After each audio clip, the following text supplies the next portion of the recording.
रहनुमा तहरीक इंसाफ बैरिस्टर सैफ हमारे साथ हैं, उनसे पता कर लेते हैं कि ये कन्फ्यूजन क्या है, क्योंकि definitely barrister Saif, thank you so much for taking out the time. Confusion है क्योंकि तहरीक इंसाफ ऑफिशियल अकाउंट से एक वीडियो पैगाम देती है, रिएक्शन आता है तो कभी कहते हैं कि इमरान खान की मर्जी से नहीं हुआ, कभी ये कि ये मुल्क के बाहर से ऑपरेट हो रहा है ये अकाउंट, फिर ये कि वीडियो में 15-20 सेकेंड ही तो थे। मतलब यानी ये एहसास है कि जो कंटेंट है वो मुतनाज़े है, लेकिन अब समझ नहीं आ रही कि उसको कैसे डिफेंड किया जाए, ऐसा ही है? जी, मैं समझता हूँ कि ऐसी बात हरगिज़ नहीं है। तहरीक इंसाफ बड़ी वाज़ेह तौर पर ये बात कर चुकी है,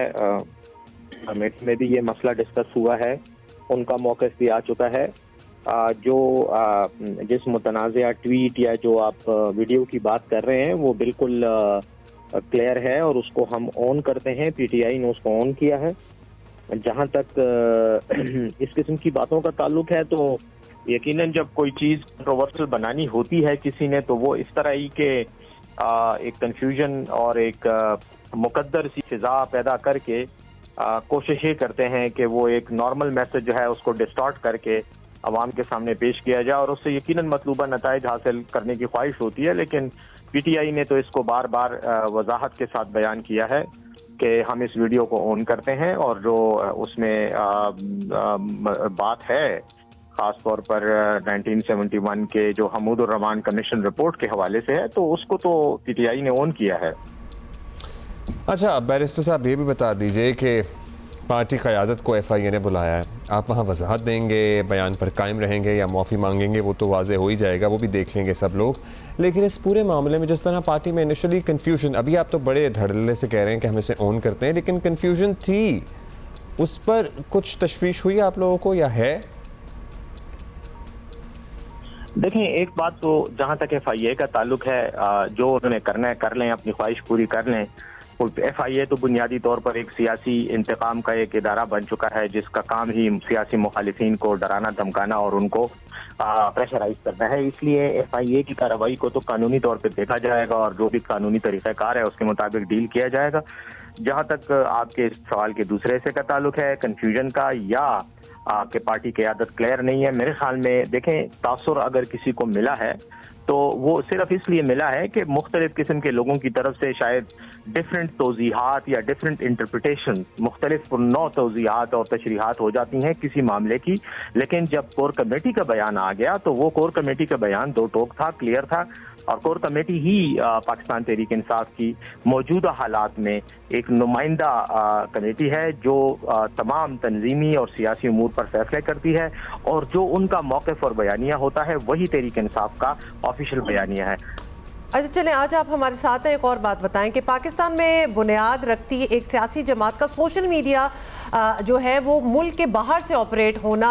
ये ज़रा समझ में नहीं आ रही बात। आपकी जमात का इतना बड़ा डिजिटल विंग है तो इसके होते हुए बैरून मुल्क ऑपरेट ये सारे ऑपरेशंस रखना, इसका मकसद क्या है? देखें, सोशल मीडिया तो एक बहुत बड़ा यूनिवर्सल एक नेटवर्क है, उसमें बैरून मुल्क और अंदरून मुल्क की बाउंड्रीज तो नहीं ड्रा हो सकती। अगर मैं फ़र्ज़ करें पाकिस्तान में बैठ के ब्राज़ील के किसी वेबसाइट पे जाके किसी पार्टी की सपोर्ट में कोई पोस्ट करता हूँ तो मुझ पे क्या पाबंदी है, अनलेस कि वो उस वेबसाइट का या उस प्लेटफॉर्म जिसको मैं यूज़ कर रहा हूँ, चाहे वो फेसबुक है चाहे यूट्यूब है, उसके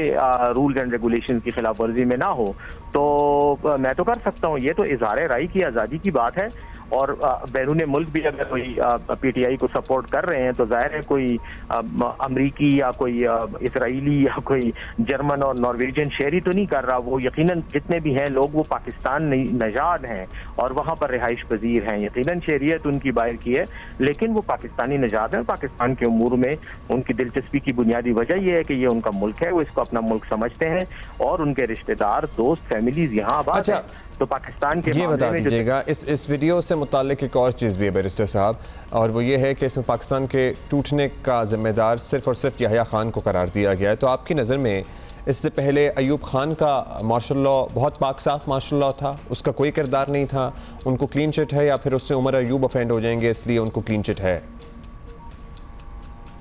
अगर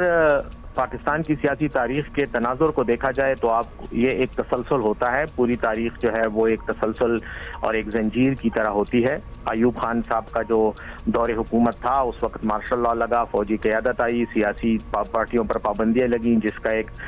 जिसकी कंटिन्यूएशन जो है वो सदर याह्या खान साहब थे, उनके दौर में लड़ाई हुई, मशरक़ी पाकिस्तान का सानिया हुआ। तो आप किसी उसको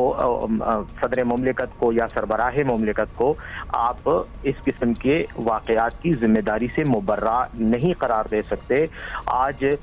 पूरी दुनिया में जब यहूदियों के कत्लेआम की बात होती है तो एक ही शख्स का नाम आता है, हिटलर। हिटलर का नाम इसलिए आता है कि वो उस वक्त जर्मनी का सरबराह था, चांसलर था। तो मशरक़ी पाकिस्तान के सानिए की भी बुनियादी जिम्मेदारी